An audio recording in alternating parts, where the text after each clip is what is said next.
A alegria do filho também é a alegria dos pais. Um vínculo que começa desde a descoberta da gravidez. A gestação é sinônimo de transformação. É a construção de um novo papel na vida da mulher, que se torna a mulher-mãe. Além da alegria da espera de um bebê, há também a preocupação de como vai ser esse período. E quando descobre que a gestação é de risco, ou que o bebê vai nascer com uma má formação. Como os pais lidam com essas informações? É aquela tensão o tempo todo, né? Eu chorava mais que queria estar grávida. A gente fica assim, porque eu, né? Porque comigo.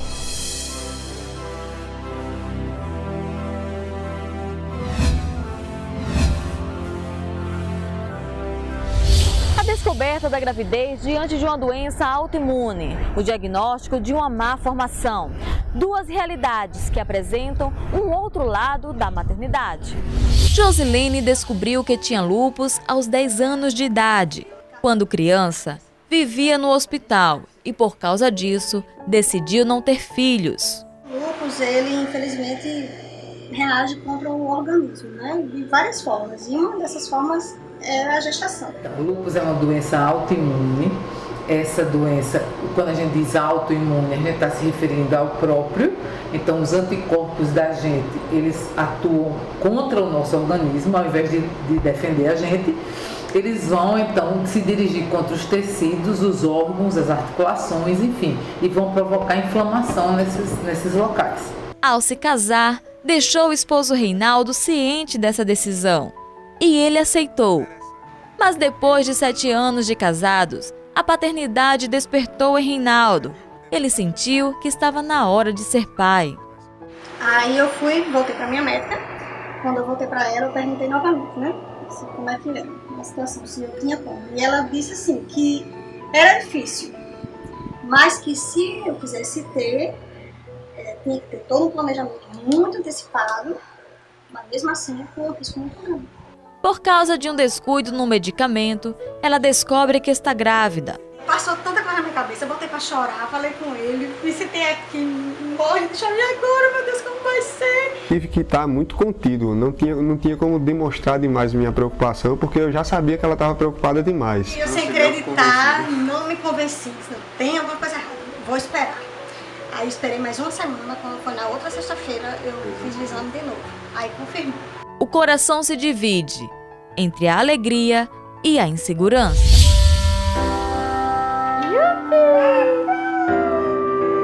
Quem vê Ângelo sorrindo e brincando, nem imagina o que esse pequeno guerreiro teve que enfrentar assim que nasceu. Angelita ficou surpresa quando descobriu que estava grávida pela 2ª vez. Mesmo sem ter se preparado, ela ficou feliz com a notícia. E agora seria mãe de um menino. Tudo ocorria bem, até que no 5º mês de gestação, em uma ultrassonografia, Angelita descobre que o filho vai nascer com a má formação. Quando a gente fica sabendo do diagnóstico, a primeira coisa que a gente sente é o luto. A gente fica assim, porque eu, né? Porque comigo, o que eu fiz, o que eu fiz, eu me perguntei muito. E eu conversava muito com o Dr. Eduardo e ele falava que essa malformação congênita, ela não tem causa, ela não tem explicação, ela simplesmente acontece. Então, assim, eu sempre fui cautelosa durante a minha gestação, as minhas 2 gestações. Eu não fumo, não bebo, já por opção. Mas na minha gestação, até creme hidratante, eu procurava ler a bula antes de usar, para que não fizesse mal para o bebê. Eu falava, meu Deus, o que é que eu fiz, né? O que é que eu fiz de errado para que pudesse ter acontecido isso com meu filho? Hérnia diafragmática congênita, conhecido como HDC, é um pequeno defeito ou buraco no diafragma, músculo que divide os órgãos do tórax e do abdômen, ajudando no movimento de respiração. Quando tem esse defeito, os órgãos abdominais sobem para o tórax, prejudicando o desenvolvimento do pulmão. As consequências podem ser graves sequelas respiratórias e até mesmo a morte. Mas com o diagnóstico precoce, há possibilidade de cura. É um defeito isolado, com baixa chance de recorrência e se o diagnóstico for feito de maneira precoce e a intervenção cirúrgica for feita em tempo hábil, certo? A criança tem chance de ter uma sobrevida extremamente elevada e com qualidade de vida semelhante a uma criança que não teve hérnia diafragmática. No Brasil, são aproximadamente 700 casos por ano. A taxa de sobrevida é em média de 60%, mas varia conforme a gravidade. Para Ângelo, havia esperança. A partir daquele momento, a gestação de Angelita precisou de cuidados especiais. Ela fez outros tipos de exames.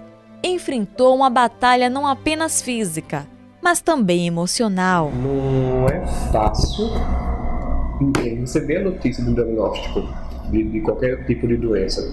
Então, a primeira preocupação é como vamos ajudar esta mãe. E depois nós vamos, diante disso, tentar trazer dela os mecanismos que ela possa encontrar também para se ajudar. Porque você vai para a sala de ultrassom, querendo ver com quem teu filho parece, querendo ver o rostinho, o narizinho, querendo ver mãozinha, dedinho, e querendo saber que tá tudo bem, né? Só que não foi isso que a gente ouviu, não foi isso que essa informação que a gente teve.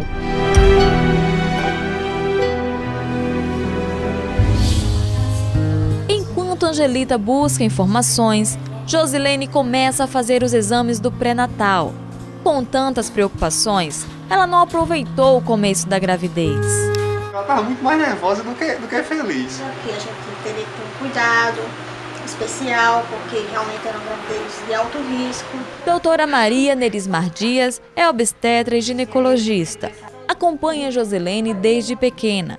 Ela ficou feliz quando soube que a paciente estava grávida. Para mim foi uma emoção muito grande, porque assim, a história dela já foi bem delicada em termos de desenvolvimento, na adolescência, então a gente teve que fazer todo um tratamento.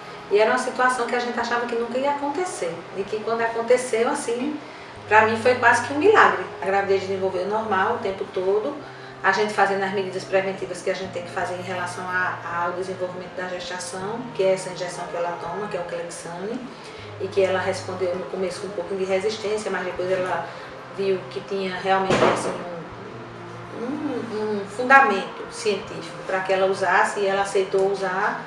E depois disso a gravidez evolui normal, né? Assim, com os cuidados que a gente tem que ter, porque é uma gestação de risco, mas não teve nenhuma intercorrência. Os meses foram passando. Tudo estava indo bem. Com o apoio da família, cuidados médicos e o apego na fé em Deus, Josilene pôde desfrutar de uma gravidez normal e ao mesmo tempo de risco, mas agora forte, aguardando a chegada do Theo. Foi doloroso no início, né? Mas não foi planejado. Mas que quando a gente descobre realmente que tem um serzinho dentro da gente, que a gente sente mexer, sente aquele calorzinho, né? Que deixa a gente um pouco nervosa, deixa a gente feliz, deixa a gente com tantos sentimentos, mas que valeu. Cada minuto valeu, cada injeção que eu tomei valeu. Eu tenho muito a agradecer a Deus e dizer que Ele vai ser muito amado. 28 de maio, o dia em que Josilene se prepara para segurar o filho nos braços. Todos esperam ansiosos. Estamos aqui no hospital, chegamos porque hoje é o dia que Theo vai nascer e não poderíamos deixar de registrar esse momento, né, Josi? Josi já está preparado, esperando a médica chegar. E como você está se sentindo? Faltam alguns minutos para Theo nascer. Então, estou muito feliz, estou ansiosa para vê-lo, né? Que a gente não conseguiu ver durante esses 9 meses. E eu estou doida para vê-lo aqui, pertinho de mim, poder tocar nele. Um momento único na vida do casal.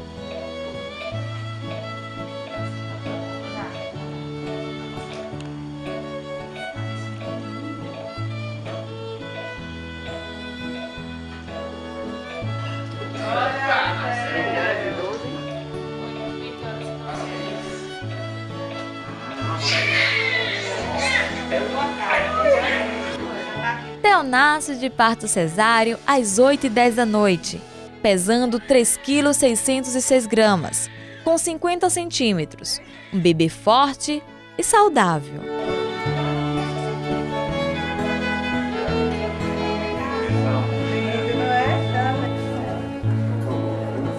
Os avós e tios querem conhecer o novo membro da família. Seja bem-vindo, Theo! Josilene nem imaginava entrar no mundo da maternidade. Aliviada e feliz pela gestação de sucesso, ela conta que tudo o que passou foi um aprendizado. Eu acho que a gente não deve desistir. Eu cometi um erro de... eu não vou nem dizer que é um erro, mas eu acho que eu perdi a esperança no primeiro momento que foi me negado, né? Uma possibilidade de ter um filho. Então, eu desisti daquilo. Só pelo fato da pessoa ter dito, você não pode, eu desisti, eu realmente desisti. Então, eu acho assim, vou dar minha opinião, né, hoje. Eu acho que a gente não deve desistir, mesmo que diante de uma negativa, eu acho que a gente deve tentar. Acho que vale a pena tentar.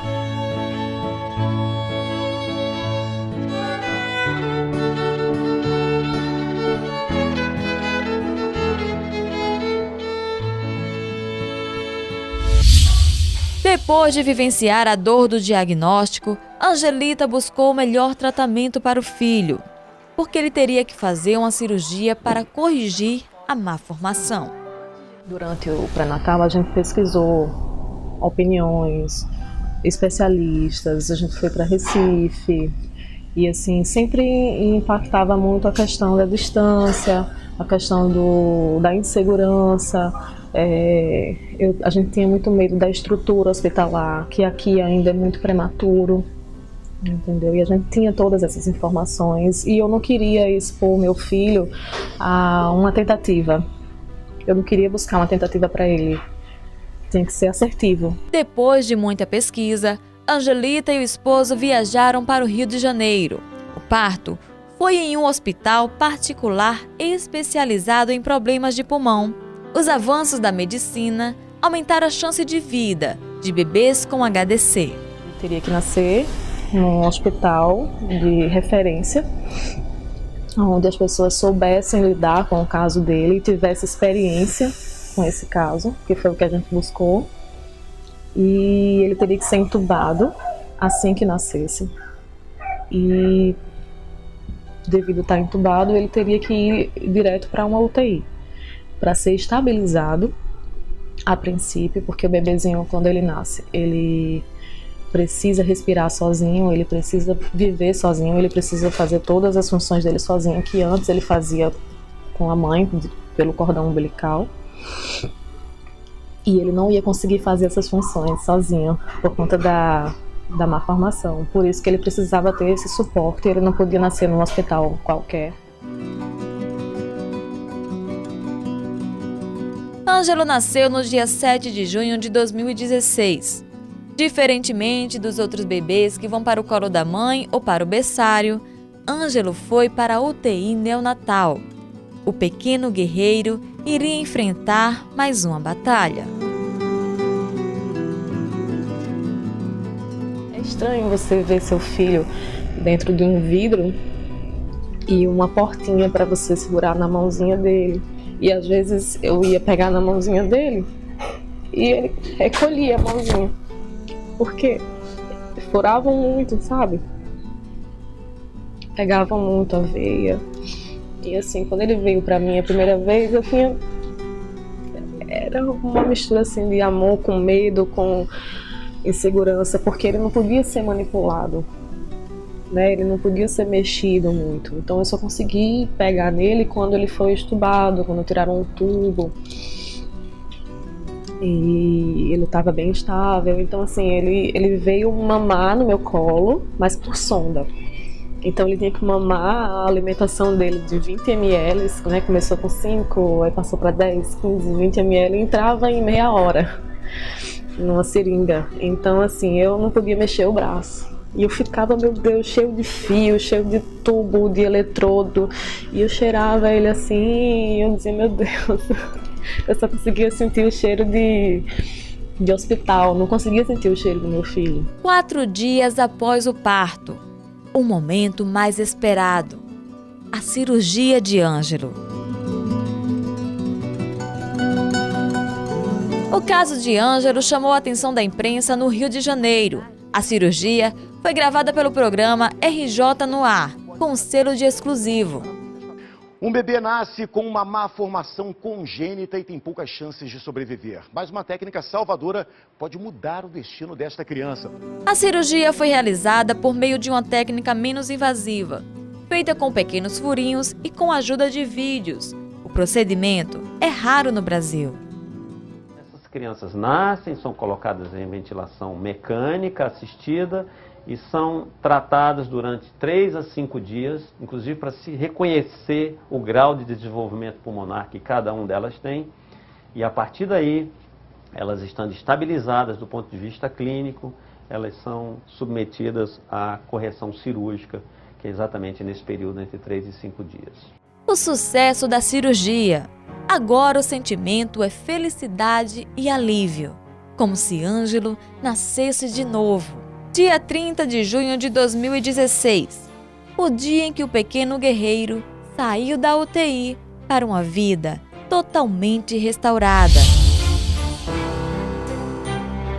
Hoje Ângelo tem uma vida normal, superou todas as expectativas na recuperação. É uma criança normal, que não tem nenhuma limitação, que não tem nenhuma nada.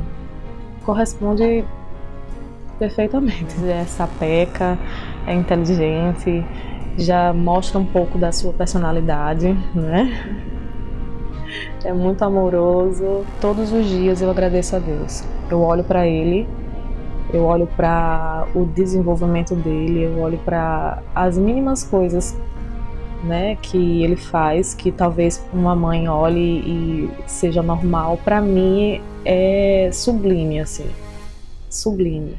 Apesar de passarem por uma gestação de risco, Josilene e Angelita carregam a alegria da vitória e superação.